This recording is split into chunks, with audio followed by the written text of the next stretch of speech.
हमने क्यों की अलायंस, उसकी अगर कश्मीर में ज्यादा जरूरत, अगर कश्मीर में जरूरत थी या नहीं थी, जम्मू में तो उसकी जरूरत थी, पीर पंचाल और चिनाब में भी। और हमारी कोशिश है कि बीजेपी के खिलाफ हम एक यूनाइटेड फ्रंट लेके खड़े हों और उन्हें कम से कम सीटें जो है जीतने का हम मौका दें। कोई ना, कोई सैक्रिफाइस प्रिंसिपल्स का हमने नहीं किया।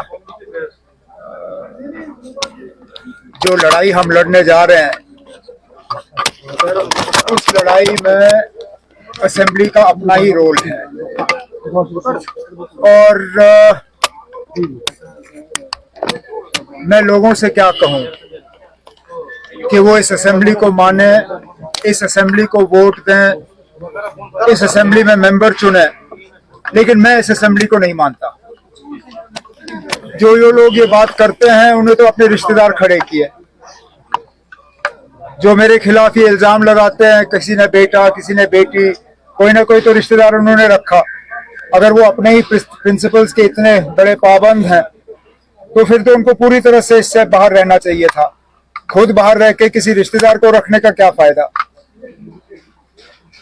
मैं मान के चलता हूं कि फिलहाल इस असेंबली में उतनी ताकत नहीं है जितनी ताकत होनी चाहिए, लेकिन हम इस असेंबली के जरिए ही इस असेंबली को और ज्यादा मजबूत कर सकते हैं। आज यहाँ चीफ मिनिस्टर नहीं बन रहा है, हमने एमएलए बनाने हैं। एमएलए बनने दीजिए ना, अब उसके बाद चीफ मिनिस्टर कौन बनता है वो 4 अक्टूबर के बाद तय होगा। बेल का फैसला वोटर नहीं करता। बेल का फैसला बारामूला के वोटरों ने भी नहीं किया। कोई वोटर जो है बेल का फैसला नहीं करती। बेल का फैसला सिर्फ और सिर्फ अदालत में होता है। नहीं चाहती, बिल्कुल। तो ईडी भी नहीं चाहती थी कि फारूक अब्दुल्ला के खिलाफ जो केस लगा है वो हट जाए, लेकिन अदालत ने फैसला किया और केस हटा। अब मामला अदालत के सामने है। उन्होंने अपना जजमेंट 4 तारीख तक रिजर्व किया है। जहां तक मैं जानता हूं, क्योंकि दिल्ली से कोई खबर जो है ज्यादा देर छुपी नहीं रहती, अंदर अंदर से बात बाहर आ ही जाती है। मैं अभी ज्यादा तो नहीं कहूंगा, लेकिन मुझे लगता है कि एनआईए की बात जो है वो अदालत नहीं मानेगी। आप वेट करिए ना, 4 तारीख को अदालत की तरफ से उनका फैसला आ जाएगा। और जो मैं आपसे कह रहा हूं, मुझे तो लगता है कि 4 तारीख को एनआईए वाले जो है ईडी की तरह, उनकी आर्ग्यूमेंट फेल हो जाएगी और अदालत का फैसला आप सबके सामने होगा।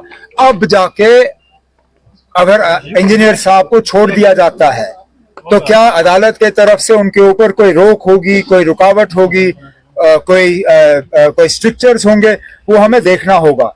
मुझे बताया ना, कौन सा कॉन्टेस्ट आसान होता है, लेकिन पीडीपी कोई इलेक्शन आसान नहीं होता। पीडीपी ने उसके बाद बहुत कुछ बदला है ना।